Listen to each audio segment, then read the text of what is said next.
Hello everyone and welcome back to the channel. आप देख रहे हैं पर्सनालिटी बाय शेफाली, जहां पे हम लोग बात कर रहे हैं पर्सनालिटी से रिलेटेड कुछ बातों की और सीख रहे हैं अपनी पर्सनालिटी को डेवलप करना, अपनी पर्सनालिटी को बिल्डअप करना।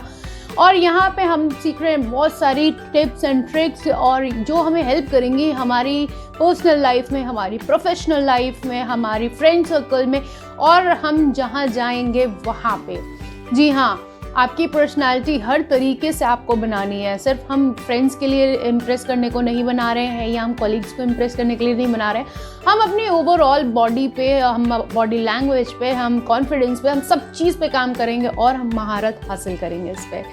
तो अंत तक बने रहिएगा, लाइक और सब्सक्राइब ज़रूर करिएगा क्योंकि देखना है आगे कैसी कैसी वीडियोज़ आएंगी और हमें क्या कुछ करना है, क्या कुछ नहीं करना है, यानी कि डूज एंड डोंट्स अभी बहुत सारे आने बाकी हैं। तो बने रहिएगा, सब्सक्राइब ज़रूर करिएगा। इसी के साथ आगे चलते हैं, आज का अपना पहला लेक्चर शुरू करते हैं। आज का जो वीडियो है वो है बेहद खास क्योंकि आज मैं आपको बताने वाली हूँ कॉन्फिडेंस से रिलेटेड एक स्टोरी, या ये कह लीजिए पर्सनालिटी डेवलपमेंट से रिलेटेड एक छोटी सी स्टोरी। और वो स्टोरी मेरे बहुत ही करीब है क्योंकि वो स्टोरी खुद मेरी है। तो आज मैं आपको बताऊंगी मैंने कैसे, कहाँ से सेल्फ कॉन्फिडेंस लाया, कहाँ से पर्सनालिटी डेवलपमेंट किया और कैसे ये कॉन्फिडेंस आया मेरे अंदर। तो बैक इन 2014 जब मेरा MBA का आई गेस सेकेंड या थर्ड सेमेस्टर था, तो हमारे कॉलेज में एक डिबेट कंपटीशन रखा गया। बैक इन 2014 जब मेरी MBA के सेकेंड या थर्ड सेम था कुछ, तो डिबेट कंपटीशन रखा गया और मैंने भी उसमें पार्टिसिपेशन दिया और बहुत सारे लोगों ने उसमें पार्टिसिपेट किया। तो अब तो याद नहीं मैं फेवर में थी या अगेंस्ट में थी। तो उस टाइम पे क्या हुआ, जैसे मैंने अपना नाम दिया तो मेरे से ज़्यादा एक्साइटेड मेरी क्लास वाले हो गए कि वाह शेफाली ने नाम दिया है, शेफाली आएगी, शेफाली आएगी। तो ये सारी चीज़ें हुई। तो जिस दिन डिबेट आया मैंने थोड़ी बहुत प्रैक्टिस करी थी, झूठ नहीं बोलूँगी, मैंने थोड़ी बहुत ही प्रैक्टिस करी थी उसकी। और डिबेट का दिन आया और मैं जैसे ही पोडियम पे गई और मैं ब्लैंक हो गई, मुझे कुछ भी नहीं याद रहा और मुझसे बोला ही नहीं गया, मेरे मुंह से कुछ शब्द नहीं निकला। और आई वॉज लाइक कि हर एक लाइन पढ़ के सॉरी सॉरी। तो ये दो चीज़ सॉरी मेरी उस डिबेट में पूरे टाइम साथ रहे। फाइनली जैसे तैसे मैंने ख़त्म किया और मैं स्टेज से नीचे आई और नीचे आते ही मैंने रोना शुरू कर दिया क्योंकि इमोशनल डिसबैलेंस हो गया था वहाँ पे थोड़ा सा, क्योंकि मुझे ये लग रहा था कि जो मेरे सामने बैठे हैं मेरे फ्रेंड्स, वो मेरे बारे में क्या सोचेंगे यार, कि उनको तो इतनी उम्मीदें थी मुझसे और मैं ऐसे आ गई, मैं कुछ बोल भी नहीं पाई। तो इस चीज़ का मुझे बहुत बुरा लग रहा था और मैं नीचे आते ही रोने लगी। तो मेरे जो फ्रेंड्स थे वो भी आए मेरे पास, उन्होंने मुझे समझाया कि कोई बात नहीं, ये it's a part of life और ऐसे होता रहता है। एटलीस्ट तुमने पार्टिसिपेट किया, कितने लोगों ने तो पार्टिसिपेट नहीं किया, वो लोग पार्टिसिपेशन से भी डरते हैं।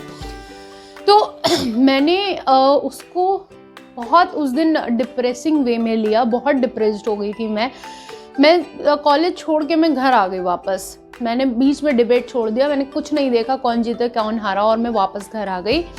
एंड देन नेक्स्ट डे मैंने ऑफ लिया और मैंने बैठ के आराम से सोचा कि ऐसा क्या हुआ था जिसकी वजह से मैं इतनी डीमोटिवेटेड हो गई या इतनी लो कॉन्फिडेंट हो गई।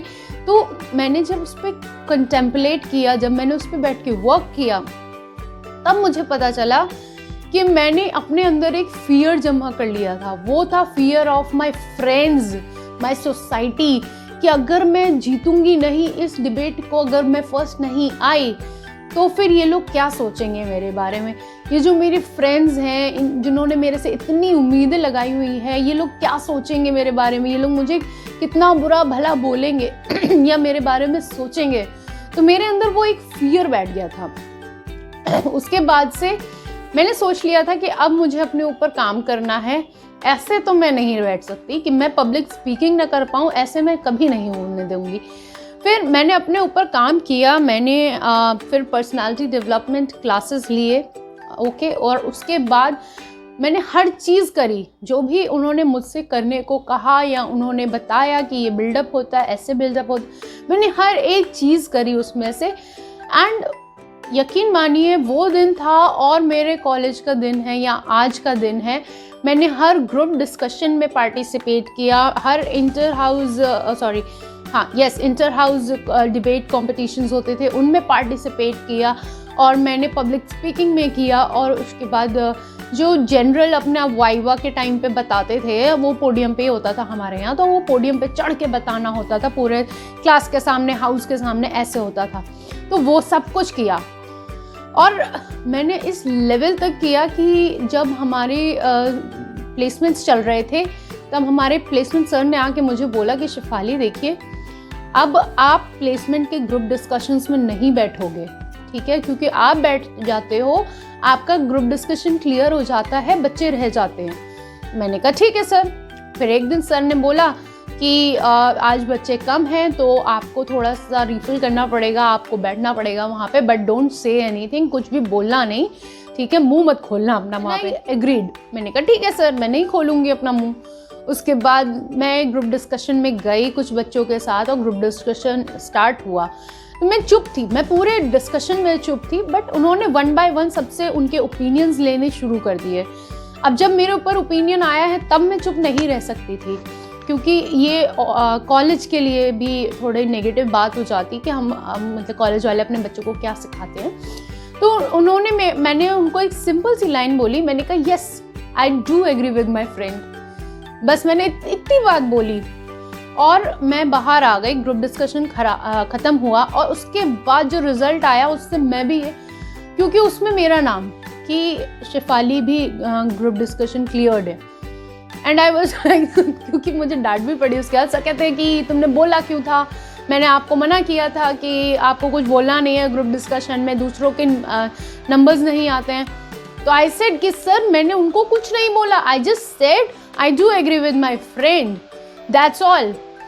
तो सर कहते कि अब मैंने भेजना ही नहीं है तुम्हें। तो ये थी। बट उस बीच में जो मैंने अपने ऊपर वर्क किया था वो बहुत ही ज़्यादा वर्क किया था।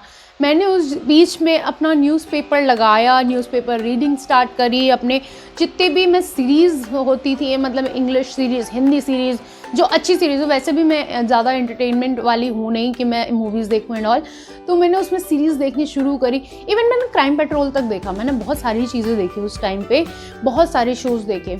और मैं डेली न्यूज़पेपर लेती थी और अपने शीशे के सामने खड़े होकर लाउडली पढ़ती थी।